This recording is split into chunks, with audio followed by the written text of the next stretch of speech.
Yes, 2014 winner Rory McIlroy. They're looking to create history again by winning this year's British Open. Of course, he's going to be playing with compatriots Paul Casey and US Open champion Gary Woodland. Those three will be playing together when it all tees off on Thursday. And I'm looking forward to a fantastic tournament. Cecilia, we've not mentioned Brooks Koepka at all.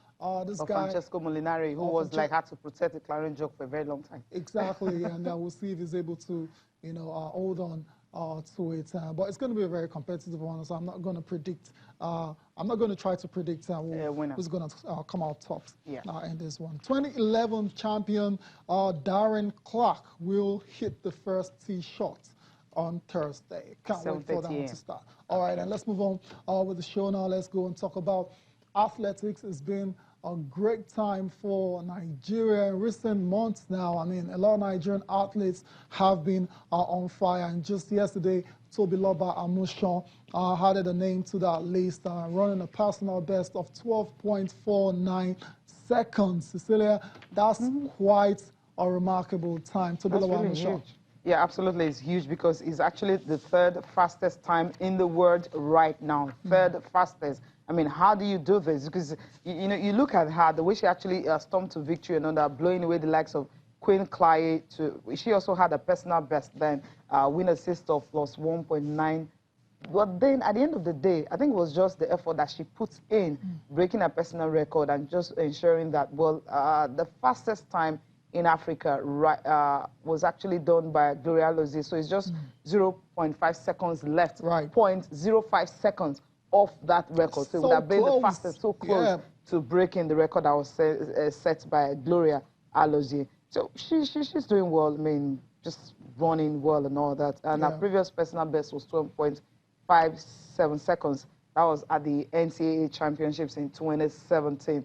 So she's just one of those athletes that are doing us great and all that. You mentioned big athletes that have been doing so well. Blessing Okagbare, recovering from injury and doing so well and all that. Divine Oduduru, precisely. Divine Oduduru, of course, Diamond League debut and all, but didn't go according to plan. I mean, finishing eighth and all that, but it's good. Yeah, I mean, first time out. First time out, so it's good. I mean, you know what it means to actually be beside one of the greatest of all time. Talking about Justin Gatlin, that refused to leave the scene. He's 37 right now. I mean, he's 37. Was right beside him, and the way he took off and everything. Oh my goodness. I mean, so he just couldn't hold on to it and all that. So in London, we should be expecting all of them, right, in London this weekend. For the Diamond League. For the Diamond League and all that. Blessing and Divine. And of course, Tobiloba. That's three. When was the last time we had three Nigerians in one Diamond League meet? We always have Blessing Okagbare. Then later, Tobiloba started coming into the scene a little bit, but not consistently another. During a matter at a time, but we've not had it so good in a long time. Because remember, growing up then, we used to look forward to watching. I think it was called the Golden League then. Of course, we used to look forward to watching Falila Togukoya, Shion Ogukoya, all those guys. Charity, can't remember our son name now. Used to Charity Okpara or something like that. Used to consistently. That was a height for Nigeria when it comes to athletics, and there's been a lull for a while now, but now everyone is coming back. Let's not forget Dorian Amata as well too. Over the weekend, jumped really well. Incredible. She's been around for a long time. Shea Ogunlewa as well too is doing his thing. Raymond Akevo as well too. Also fantastic. Okay, the world champion is actually set right now. I mean, that's still the world championships is still in September, yes. So there's still a few months before then. What we're hoping for now is for all these athletes to peak at the right time. Going into the world championships. Barring no injuries and all that. Right.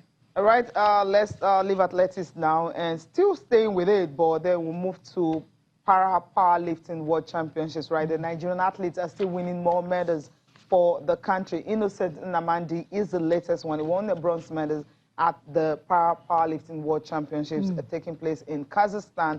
And it was a good one for him because he was able to win that medal in the 72 kg event, lifting 190 kg in the first attempt. And then the second one, he pushed to 200 kg. And of course, in the last one, 202 kg. That was the third. And of course, that's how he was able to get that medal. Congratulations to Innocent Nnamdi. I mean, that's Nigeria's fourth medal now. So once again, Nigeria, going to a major championship for powerlifting and doing the country really proud for Innocent. Has done well, although it couldn't get the gold medal, which eventually went to China's Yu Peng, who lifted 209 kg compared to the 202 lifted by Innocent Amadi. And that's what the table looks like. The medals table, you can see Nigeria there with 4 medals in total, a gold, a silver, and 2 bronze medals, making a total of 4. So amazing performance by these powerlifters. It's going to be 100%. All right, let's leave basketball now and talk about the Nigerian National League. They refer to it as the most important league in the country. We have a date for the playoffs, the final 8, the ones that will be able to contend and see if they can get into the top flights. That's the Nigeria Professional Football League. So the venue is going to be Asaba, Enugu, Makurdi, and Jos will be hosting the NNL playoff for this season. So this has been chosen. You have the fixture, some of the, like for instance, in Northern Group A1 winners, NAF FC of Abuja will be facing Jigawa Golden Stars. Right. In Group A2, that will be in Jos, while Road Safety of Abuja will emerge winners in Group A2. Will battle A4 champions Adamawa United in Makurdi. If you go to the Southern Conference, Shooting Stars. Wow, I mean, a lot of fans right there. Imagine they're very anxious. Shooting Stars will be taking on, they're the champions in Group B1, will square off against Aqua Starlets. That's a very tough matchup for them. They actually won Group B2. That match will be played in Asaba Delta State, while Conquerors of Group B3, Dynamite FC of Yamo will take on Warri Wolves and will emerge champions in Group B4. So everything is all set now, and we're looking forward to the kickoff, which is going to be on Monday, July the 22nd. Okay, as we're waiting for and see how far this will go, who's going to emerge winners and all that. Okay, let's leave that now quickly. Talk about Nigeria Women's Professional Football League. I mean, the one we talked about earlier, I mean, last time and all that, which was all about some clubs that said they paid, especially defending champs. They said they paid, I mean, they get paid, they confirm everything. Cecilia, I think we need to just pause on that one, and we'll come back to it because it's quite, you know, delicate. It needs to be tricky. Yeah. All right, on a break now, we'll come back and talk more on this.